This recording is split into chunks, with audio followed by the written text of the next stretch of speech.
ભાઈ પાવાગઢમાં પડી ગઈ હવાર અને વાતાવરણ તો એક નંબર. મારી વાલી આજે ખુશ દેખાય છે એટલે મને લાગે છે આજે વાંધો નહીં આવે આખો દી. અને તમને જો આવું વાતાવરણની મોજ આવતી હોય તો વયા પાવાગઢ બાજુ. ઉપર તો મહાકાળી માનું મંદિર છે હો. એમાં મારા વાલાને ગરમ પાણી મળ્યું ને એટલે એનું મોઢું જો.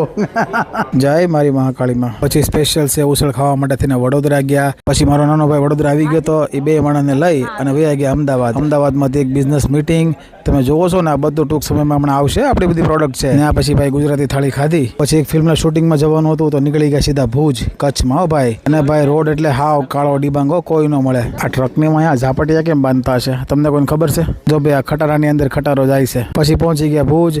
આ બધી કઈ જગ્યા છે ને તમને ખબર હોય જરા કહેજો. ઓય મારા હેલિકોપ્ટરમાં બેહીને જાવું છે. હેલિકોપ્ટર નથી વિમાન છે આ ભાઈ વિમાન. અને આ ન ઉડે આ ખોટું છે. અમે આવી ગયા અત્યારે રણોત્સવમાં.